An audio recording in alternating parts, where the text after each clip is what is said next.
Hi అండి, అందరికీ నమస్కారము. నా పేరు గౌతమి. ఈ వీడియోలో అయితే నేను డబ్బులు మనం ఎందుకు దాచుకోవాలి, డబ్బులు దాచుకోవటం వల్ల మనకు ఉపయోగాలు ఏంటి అనేది నేను మీకు ఈ వీడియోలో అయితే ఎక్స్ప్లెయిన్ చేస్తాను. నాకు తెలిసినటువంటి కొన్ని విషయాలు, నేను ఎక్స్పీరియన్స్ చేసినటువంటి కొన్ని విషయాల గురించి అయితే ఈ వీడియోలో అయితే ఎక్స్ప్లెయిన్ చేస్తాను. ఇప్పుడు ప్రతిదీ కూడాను డబ్బుతోనే ముడిపడి ఉంది కదండి. మనం ఏది కొనాలన్నా డబ్బులు పెట్టే కొనాలి.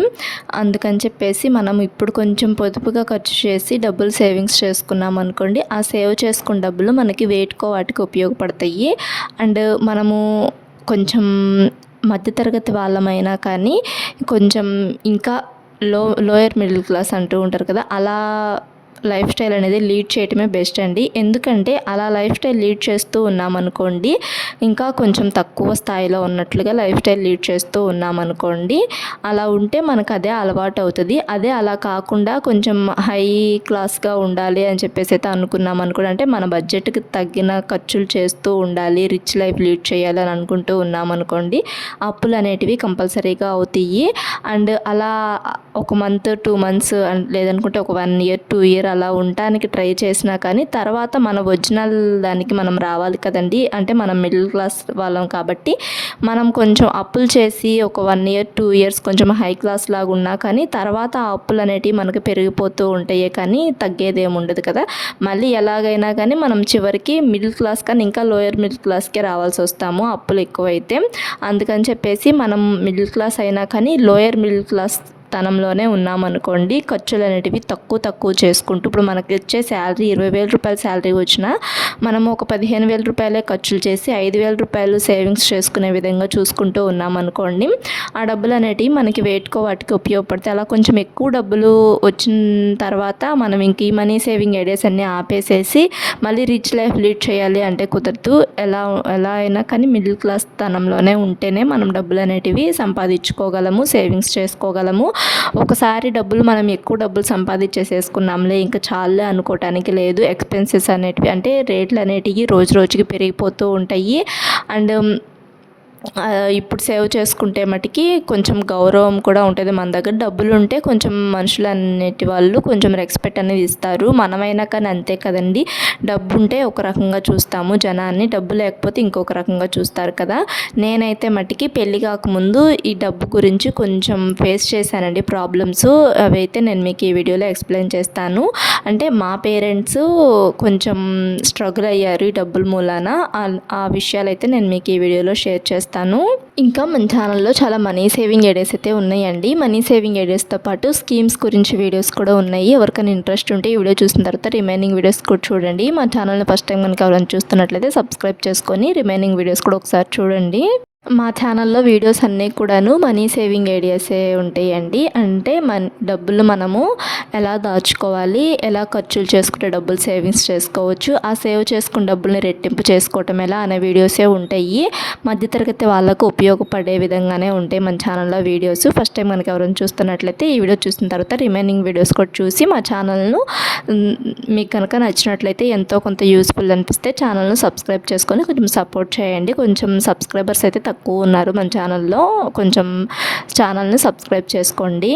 ఇంకా నేను మీకు స్టార్టింగ్లో చెప్పాను కదా, మనం మధ్యతరగతి వాళ్ళమైనా కానీ ఇంకా తక్కువ తనంలో ఖర్చులు అనేటివి చేస్తూ ఇంకా లోయర్ మిడిల్ క్లాస్లో ఉండాలి అని చెప్పేసి. ఎందుకన్నానంటే డబ్బు అనేది ఒక్కొక్కసారి మన దగ్గర ఉండొచ్చు, ఒక్కొక్కసారి ఉండకపోవచ్చు అండి. ఉన్నప్పుడేమో మనం కొంచెం బాగా లైఫ్ లీడ్ చేస్తూ కొంచెం రిచ్ లైఫ్ లీడ్ చేస్తూ ఉన్నాం అనుకోండి, లేనప్పుడు అలాగే ఉండాలనిపించింది మనకి, అంటే రిచ్ లైఫ్లోనే ఉండాలి అనిపించింది. అలా అని చెప్పేసి మనము అప్పులు చేసుకుంటూ ఇంకా అప్పులు తీర్చుకోలేక ఇబ్బంది పడుతూ ఉంటాం కదండి. అలా కాకుండా ముందు నుంచే మనం కొంచెం తక్కువగానే మనకు వచ్చే సంపాదన కన్నా తక్కువ స్థాయిలో ఉన్నామనుకోండి, మనకు అదే అలవాటు అయిపోతూ ఉంటుంది. ఇప్పుడు మన పిల్లలకు కూడా మనం అదే నేర్పిస్తూ ఉండాలండి. అంటే మన దగ్గర ఉన్నదానికన్నా కొంచెం తక్కువ ఖర్చు చేసే విధంగానే నేర్పిస్తూ ఉండాలి. మాకైతే మా పేరెంట్స్ అలానే నేర్పించారు. నేను మా పెళ్ళి కాకముందు అలా ఉండబట్టి ఇప్పుడు మా హస్బెండ్ కొంచెం పిసినారితనంగా ఉన్నా కానీ అడ్జస్ట్ అవ్వగలిగాను. చాలామంది ఆడవాళ్ళము పెళ్ళికి ముందు ఒక రకంగా, పెళ్ళైన తర్వాత ఒక రకంగా ఉంటూ ఉంటాం కదండి. అంటే హస్బెండ్స్తో గొడవలు అలా వస్తూ ఉంటాయి కదా, అడ్జస్ట్ అవ్వడానికి కొంచెం టైం పడుతుంది కదా.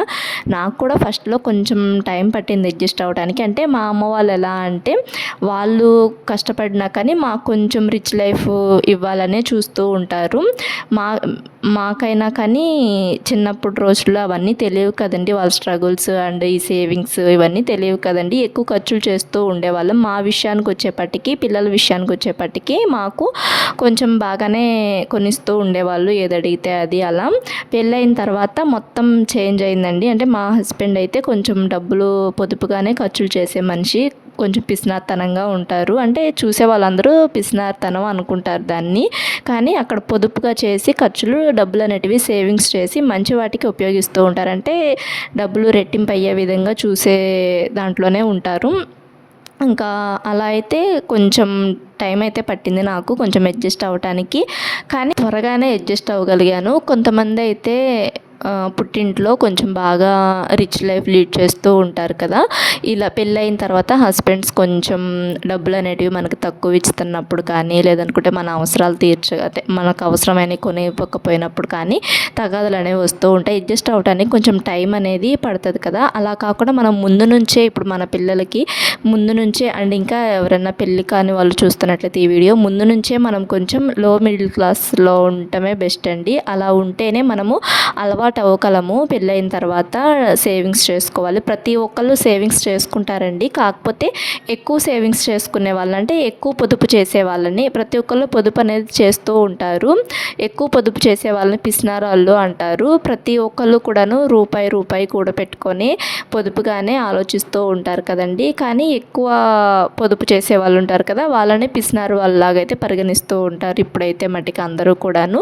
ఎలా ఉన్నా కానీ డబ్బులు అనేటివి ముఖ్యమండి మనకు. ఇప్పుడైతే మట్టికి డబ్బులు సేవింగ్స్ చేసుకుంటూ ఉన్నామనుకోండి, ఆ డబ్బులు అనేటివి మనకి చాలా మంచిగా ఉపయోగపడతాయి.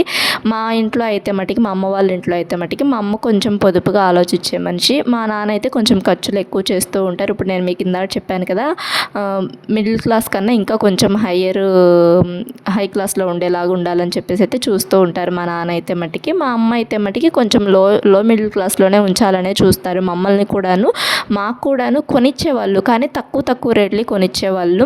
అలా కొనిచ్చబట్టి అంటే తక్కువ కొనిస్తూ ఉండేవాళ్ళు. అలా ఉండబట్టి నేను ఇప్పుడు కొంచెం త్వరగా అడ్జస్ట్ అవ్వగలిగాను ఈ పిసినారితనంలో, అంటే కొంచెం డబ్బులు సేవింగ్స్ చేసుకోవటంలో. అది నేను మీకు చెప్పేది. అలా నాన్న కొంచెం అలా ఉండటం వల్ల కొంచెం అప్పు కూడా అయ్యిందండి. అంటే మా నాన్న కొంచెం హై క్లాస్లో ఉండాలి అనుకునే ఫీల్ అవుతూ ఉండేవాళ్ళు. అలా ఉండటం వల్ల కొంచెం అప్పు కూడా అయ్యింది. ఆ అప్పు తీర్చడానికి కొంచెం ల్యాండ్ అది అమ్మవలసి వచ్చింది. అంటే ఈ పర్సనల్ విషయాలు ఎందుకు చెప్తున్నానంటే, కొంతమంది అయినా కానీ తెలుసుకుంటారు కదండి. అండ్ చాలామంది అనుకుంటూ ఉంటారు, ఈ అమ్మాయి పద్దాక డబ్బుల గురించే చెప్తుంది, ఇంకా ఏం కంటెంట్ చెప్పదు అని చెప్పేసి అయితే అనుకుంటూ ఉంటారు. కానీ మంచి కంటెంటే కదండి డబ్బులు. నేనైతే ఫేస్ చేశామండి, మా అమ్మ వాళ్ళు అయితే ఫేస్ చేశారు ఈ డబ్బులు అనేటి వాటి గురించి. ఉన్నప్పుడే పొదుపు చేసుకున్నట్లయితే ఇట్లా ఉండేది కాదు కదా, లైఫ్ మొత్తం చేంజ్ అయ్యింది కొంచెం అప్పు అవటం వల్ల అని చెప్పేసి అయితే రియలైజ్ అయ్యారు మా అమ్మ వాళ్ళు. అది చూసిన దగ్గర నుంచి నేను కూడాను అప్పటి నుంచి ఇంకా పొదుపు చేయటం అనేది నేర్చుకున్నానండి. చెప్పాలంటే కొంచెం అప్పు అనేది ఎప్పటికైనా కానీ మనకి భయంగానే ఉంటుంది. అప్పు చేస్తే కొంచెం భయపడుతూ ఉండాలి. అలా కాకుండా అప్పు చేయకుండా మనకు వచ్చే డబ్బుల్లోనే పొదుపుగా ఖర్చు చేసి మనం ఆ డబ్బుల్ని సేవింగ్స్ రూపంలో అండ్ స్కీమ్స్లో వాటిలో కట్టుకోవడం బెస్ట్ కదండి. మా అమ్మ అయితే ఎల్ఐసీలు అవి కట్టేది. నాన్న కొంచెం ఎక్కువ ఖర్చులు చేస్తూ ఉన్నా కానీ మా అమ్మ కొంచెం పొదుపు చేసేదని చెప్పాను కదా, ఆ పొదుపు చేసిన డబ్బుల్ని ఎల్ఐసీల్లో వాటిల్లో అలా కట్టి మాకు కొంచెం గోల్డ్ అలా చేయిస్తూ ఉండేది. అలా చేస్తూ ఉండేదండి అమ్మ అయితే మటుకి. అలా ఎన్ని చేయించినా కానీ మమ్మల్ని కొంచెం లో క్లాస్లో ఉండే విధంగానే చూస్తూ ఉండేది. ఫస్ట్లో అయితే నేను అనుకునేదాన్ని చిన్నప్పటి రోజుల్లో, నాకు మా నాన్న అంటే ఇష్టము, మా నాన్న ఏది అడిగినా కానీ అది కొనిస్తూ ఉన్నారు, మా అమ్మ అసలు ఏం కొనిచ్చట్లేదు అని చెప్పేసి అయితే అనుకుంటూ ఉండేదాన్ని. కానీ తర్వాత రియలైజ్ అయింది ఏంటంటే, మన స్తోమతకి తగ్గినట్లుగానే ఉండాలి.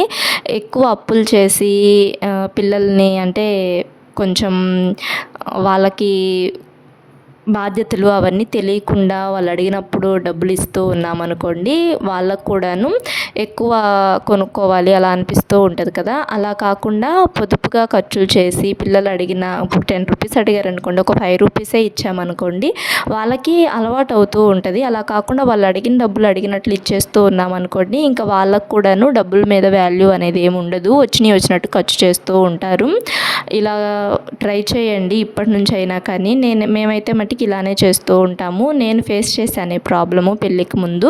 పెళ్ళైన తర్వాత కొంచెం నేర్చుకున్నాను కాబట్టి ఇంకా నా పిల్లలకైతే మట్టికి నేను ఇలానే ఇస్తూ ఉంటాను. వాళ్ళు ఏదన్నా డబ్బులు ఎక్కువ అడిగినా కానీ కొంచెం తక్కువ ఇస్తూ ఉంటాను. అండ్ ఇంకేదన్నా బొమ్మలు అవి ఏదన్నా అడిగినా కానీ తక్కువ రేటుకి కొనిస్తూ ఉంటాను. అంటే వాళ్ళు ఇప్పుడు 500 రూపీస్ది అడిగారు అనుకోండి బొమ్మ, అలాంటిదే చిన్నది కొనిస్తూ ఉంటాను. అంటే కొనియకుండా ఏమి ఉండము, కొనిస్తాము. కాకపోతే వాళ్ళు అడిగినంత కాకుండా కొంచెం చిన్నది కొనిస్తూ ఉంటాము. అలా ఇప్పటి నుంచే మనం మన పిల్లలకి మన మనసుకు కూడాను మనం సర్ది చెప్పుకుంటూ ఉండాలి. తక్కువే ఖర్చులు చేయాలి, మనం లో మిడిల్ క్లాస్లోనే ఉండాలి, మనం మిడిల్ క్లాస్ అయినా కానీ లో మిడిల్ క్లాస్లోనే ఉండాలి, అలా ఉంటేనే డబ్బులు సేవింగ్స్ చేసుకుంటామని చెప్పేసి అయితే మన మనసుకు మనం చెప్పుకొని అలానే ఖర్చులు చేస్తూ ఉన్నామనుకోండి, చక్కగా డబ్బులు అనేటివి సేవింగ్ చెప్పలేం కదండి. అంటే డబ్బుల విషయంలో ఒక్కొక్కసారి మనకి ఎక్కువ డబ్బులు మనం సంపాదించగలము, ఒక్కొక్కసారి డౌన్లోకి కూడా వెళ్ళగలం కదండి. అందుకని చెప్పేసి ముందు నుంచే కొంచెం మిడిల్ క్లాస్ తనంలో ఉన్నామనుకోండి, లైఫ్ లీడ్ చేస్తూ ఉన్నామనుకోండి, ఫ్యూచర్లో మన దగ్గర డబ్బులు తక్కువ ఉన్నా కానీ మనం అడ్జస్ట్ అవ్వగలగము. అలా కనుక ఉంటే మటుకి ఈ వీడియో ఎలా అనిపించింది, వీడియో మీకు నచ్చిందా? వీడియో కనుక మీకు నచ్చినట్లయితే లైక్ చేయండి. మా ఛానల్ని ఫస్ట్ టైం కనుక ఎవరైనా చూస్తున్నట్లయితే సబ్స్క్రైబ్ చేసుకోండి. ఇంకా ఈ వీడియోలో అయితే మటుకి టమోటా రైస్ అయితే చేశానండి. చాలా సింపుల్గా ఈజీగా అయితే ఇలా కర్రీస్ అనేటివి అండ్ రైసెస్ ఐటమ్స్ మన ఛానల్లో ఉంటాయి. ఇలా ఇవి కుకింగ్కి సంబంధించిన వీడియోస్ చేస్తూనే money saving ideas and schemes గురించి ఎక్స్ప్లెయిన్ చేస్తానండి మన ఛానల్లో. వీడియోస్ అయితే ఎవరికన్నా ఇంట్రెస్ట్ ఉంటే ఫస్ట్ మన ఛానల్ను సబ్స్క్రైబ్ చేసుకోండి. వీడియో కనుక మీకు నచ్చినట్లయితే లైక్ చేయండి. ఇలాంటి మరిన్ని మనీ సేవింగ్ ఐడియాస్ కోసం అండ్ స్కీమ్స్ కోసం మా ఛానల్ను సబ్స్క్రైబ్ చేసి కొంచెం సపోర్ట్ చేయండి. మన ఛానల్లో ఇలా వ్లాగ్స్ చేస్తూనే money saving ideas and schemes గురించి అయితే ఎక్స్ప్లెయిన్ చేస్తానండి. వీడియో నచ్చితే లైక్ చేసి ఛానల్ను సబ్స్క్రైబ్ చేసుకోండి. రిమైనింగ్ వీడియోస్ కూడా ఒకసారి చూడండి ఫస్ట్ టైం మనకి ఎవరైనా చూస్తున్నట్లయితే ఛానల్ను. Thanks for watching.